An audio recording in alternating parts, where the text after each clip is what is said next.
Dear viewers, good evening to all of you. Today I would like to deal with a very good topic under active voice and passive voice. The nature of verb is causative verb. It is very important for our daily conversation also. In future we are going to take up classes on spoken English. In daily life these are also very important. Grammatical rules I am dealing with regarding passive voice. Causative verbs, make, see, let, help, get, etc. There are such types of verbs. ఇది ఎట్లా అంటే జనరల్గా ఒక వెర్బ్కి subject ఉంటే అది పని చేస్తుంటుంది.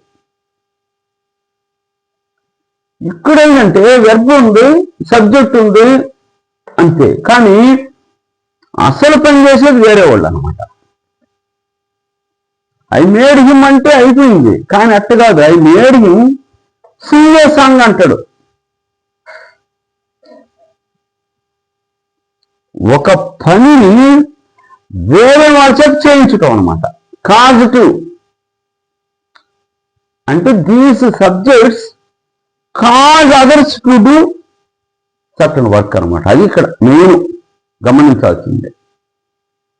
Subject అంటే వాళ్ళ పనులు వాళ్ళు చేసుకుంటారు. ఇక్కడ అట్టు కాదు. ఈ సబ్జెక్టు వేరే వాళ్ళ చేత పనులు చేస్తాయి, కాజ్ అవుతారు. దే కాజ్ అంట. I made him sing a song అంటే I forced him, I compelled him to sing a song అని అక్కడ. ఇటువంటి స్ట్రక్చర్లు ఎలా?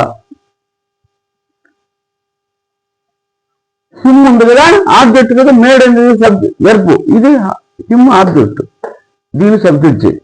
తర్వాత వీటు కదా, హీ వాజ్ మేడ్. సింగ్ అండి బేర్ ఇన్ఫినిటివ్ లేక బేస్ వెర్బ్ అనమాట. ఇది మేక్ తర్వాత బేర్ ఇన్ఫినిటివ్ వాడతారు. దీనికి టూ ఫామ్ తో రావాలన్నమాట పక్కన. He was made to sing a song, అది మామూలు యాజ్ యూజువల్. బై మీ ఈ సబ్జెక్టులో ఆబ్జెక్ట్ కావాలంటే వాడుకోవచ్చు, లేకపోతే వదిలేయచ్చు. అట్లే చూడండి. I saw her go. చూడండి, ఐ సా హర్ గో, ఆమె పోగా నేను చూసా. షీ వాజ్ సీన్, ఇది object. She was seen to go by me. మీ ఇష్టం, ఇది వాడితే వాళ్ళు లేకపోతే. We let him come, object తీసుకో. హీ వాజ్ లెట్ కమ్ అంతే. ఇక్కడ మిగిలిన అన్నిటి టూ తీసుకొచ్చుకున్నాము ప్యాసివ్ వాయిస్ లో. లెట్కి మాత్రం చావద్దు అంటున్నాడు. అది గుర్తుంచుకోండి. వీటి మీద స్పెషల్గా తర్వాత డీల్ చేస్తాను నేను.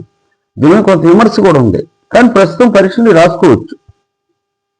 టూ వాడకుండా మామూలు వాడండి. They found her crossing the roads. చూడండి, ఎంత ఇన్ఫినిటివ్లు ఉంటే ఇక్కడ ప్రెజెంట్ పార్టిసిపల్ వాడాం. ప్రెజెంట్ పార్టిసిపల్ ఇది. They found her crossing the road. ఆ రోడ్డుని ఆమె క్రాస్ చేస్తూ ఉండగా వాళ్ళు చూశారు. షీ వాజ్ ఫౌండ్, ఈ వర్బ్ ఆబ్జెక్ట్ ఇది. She was found crossing the road. ఎవరు చూశారు? అదే కదా, బై దెమ్. Passive voice. ఈ స్ట్రక్చర్ తెలుసుకోండి బాగా. 1-2 సార్లు చదివితే స్ట్రక్చరు బాగా ఐడియా వస్తుంది. స్పోకన్లో కానీ వేరే వాటిల్లో కూడా చాలా ఉపయోగపడుతుంది. తర్వాత చూస్తాము. Thank you very much for your being with me.